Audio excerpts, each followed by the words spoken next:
Nothing we say is investment advice. Please pause on all 3 pages of this disclaimer and read it. Hey everybody, Cowboy here. It is Wednesday and it is 8:30 almost AM EST, and we're going to jump right in. I'm going to go to a lower time frame here on Bitcoin. We'll start there and we're going to see what happens as the CPI print hits. What did I just do? Let's fix that. Totally screwed up. There we go. All right, CPI print hits extremely soon, like within the next couple of seconds here. So let's watch as it hits. I'll have the actual data on a different screen. Okay, it's clicked over. CPI hit.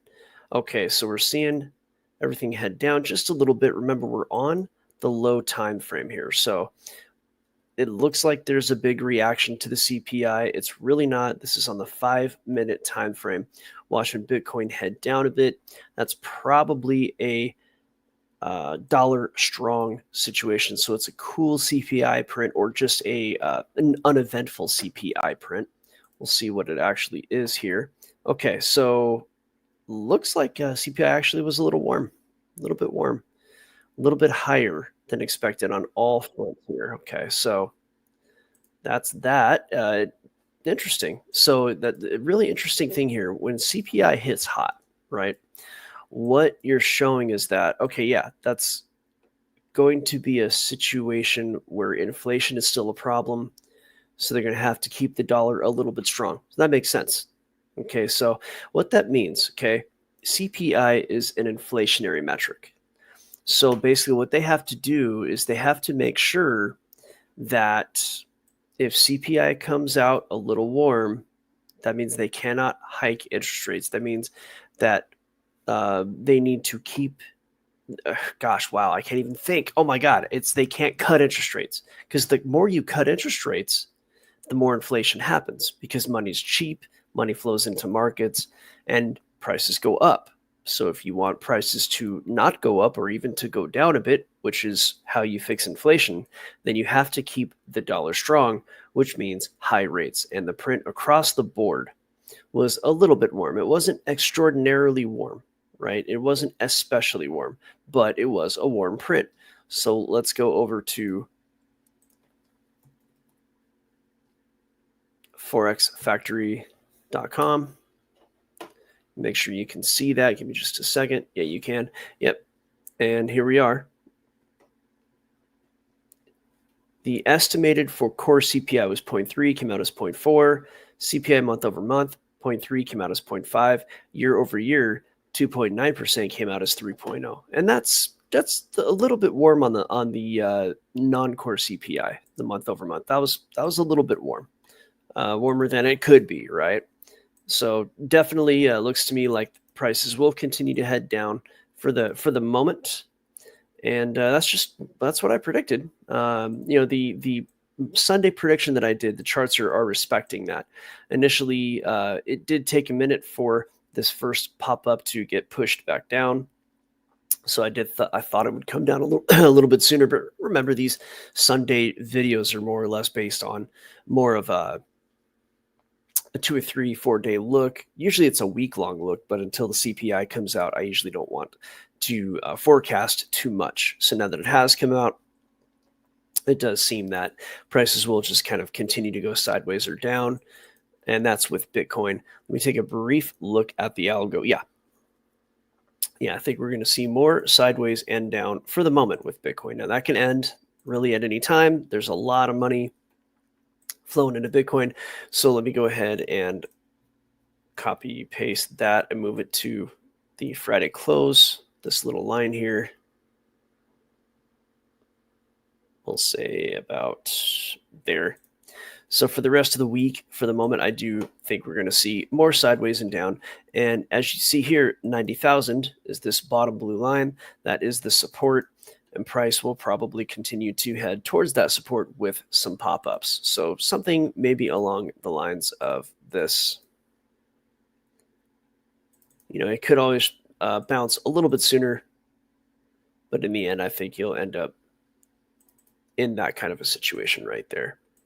So that's what I expect for now. Now, of course, today the market's going to react. You're going to see the similar type of action with Solana sideways and down. So let's go ahead and mark that out.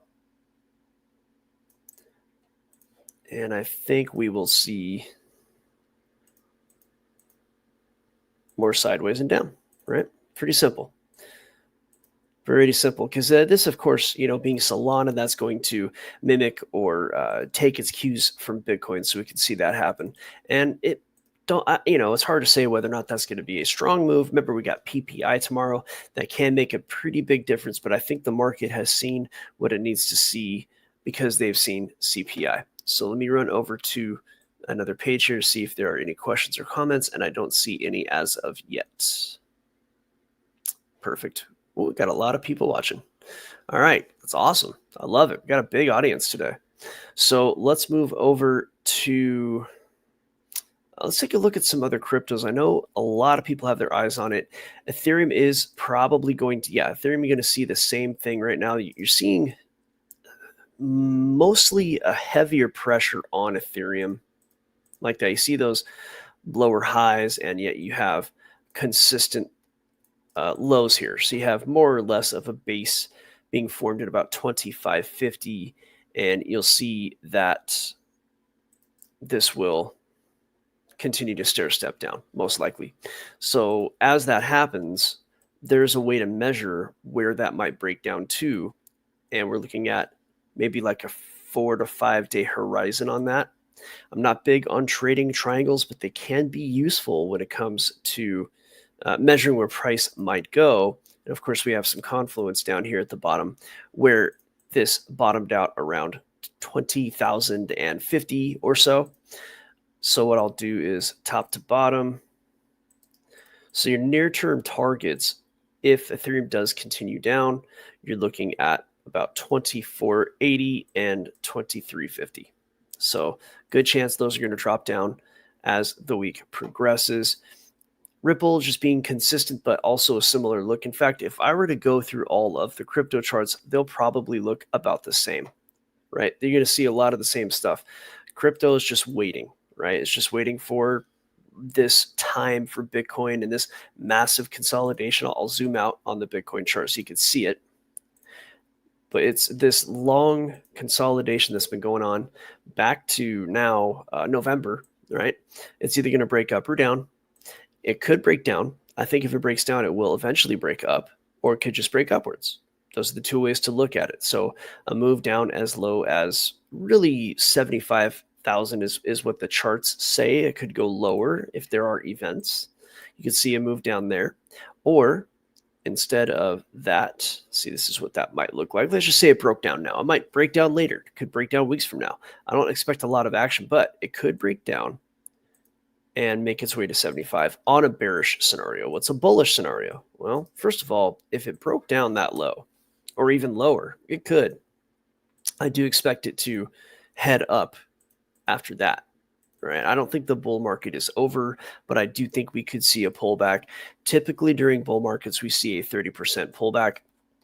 And we did see, I believe, a 30% pullback right before the halving. But I think after the halving, we may need to see another one. Right? Pullbacks are good. We want pullbacks. But if price does not pull back, then I expect price to break to the upside. If it did that, and maybe we'll see 120, 122,000, and then your next target after that would be about 145,000. So that's the rough look on a bullish scenario. Again, I don't know that I'm ready to see a bullish scenario yet. We're in a high time frame consolidation. Those could break either way. You just gotta watch and see what it does. Look at the metrics as it happens. Bitcoin, I trade level by level. Most people probably shouldn't be touching any kind of leverage. Most people, I do. I trade leverage and I win, but most people do not. Let's take a brief look at the indices and see how they are doing, and then we'll look at Forex if we have time. May have to wait until the private live lab. Indices don't care. This news is not affecting the indices. Like, stocks are staying pretty steady. The Nasdaq's taking a hit, actually, because let's zoom in on the Nasdaq. And the Nasdaq has, there's some vulnerability in the Nasdaq. We've done a lot of shows talking about DeepSeek and how a lot of the money going into this sector might start going somewhere else. So the NASDAQ is the only index that really took a strong hit, and that's gone down. Let's see here. The 1.56%, which is substantial to happen in a 5-minute period. That's a pretty big move down. We're going to take a look at the Forex chart. Yeah, that one's taken a hit. We were expecting some sideways and down. We got sideways and up. Now the CPI is hit. Price is now heading down, and that actually was a bit predictable because you can see that my algo pinged before the CPI. 30 minutes before CPI hit, my algo did say it was probably going to go down. That's on the euro, and GBP even more so. Algo hit 30 minutes before. Let's see. JPY, it makes a lot of sense because it's USD JPY, not JPY USD. So USD becoming strong, you have my algo saying that it was going to go up 30 minutes before. It's, it's telling you. It's not always right, but it's often pretty correct, that my algo, if you look at it. How accurate is this thing? Well, it's pretty darn accurate. You got long right there, beautiful long right here, beautiful long, and you have a long right there, beautiful long, right? So pretty accurate algo, I must say. That's how I made it to be so. Now there are signals that kind of appear and disappear. It's not perfect, but it is profitable. I can tell you that. It's beautiful. So the beast probably not going to be terribly affected. Why? Because it's JPY. So there's no USD involved. The USD does affect markets around the world, but at the same time, you're not worried too much about anything that doesn't have the dollar involved. Let's look at gold. Gold took a hit, and Guerilla did tell us yesterday some prognostication when it came to gold and silver. We did know that some of this was going to happen. We were told yesterday, and Guerilla knows his stuff when it comes to precious metals. So, we're really good at predicting where price might go. When it comes to CPI, I tend not to trade the news, but you can see that I've made some predictions here on Sunday that are pretty darn accurate, right? These yellow arrows are me saying, hey, I think price is going to do this. And you can see the price ended up, at least in the gold case, right where I said it would be. NASDAQ, now that has headed down, but I was a little more, oh no, there you go. Now the indices are catching up. There you go. Now they're catching up. Okay. So you can see the indices are catching up, right? So the SP 500 followed almost exactly what I said it would do. And the Dow is pretty close. And now everything has caught up to what I thought it would do. I didn't know CPI would be hot, but I had a feeling. And if you can see here, each one of my algos did ping this, in this case, about 2.5, 3 hours before CPI came out. So the price wanted to go down, right? And it seems that the algo is a pretty decent predictor of what might happen. And also in the Algo Factory private live lab, I told everybody, hey, this is what I think is going on. We're going to go ahead and send an invite out to Guerilla, get him into the show. I think he might be out there waiting for us. Either way, though, we are going to head over to the private live lab. Like I said this morning, I did tell the Algo Factory live lab, hey, I think we're going to get a CPI that's just a little bit hot or like uneventful, one of the two. And we used some quant data that's relatively available, but people just kind of don't really know where to look for a lot of stuff. And what we're really good about doing is predicting where price is going to go. When you can predict where price is going to be in the future, you can pull money out of these markets. You can extract money from the market. And this is what we do.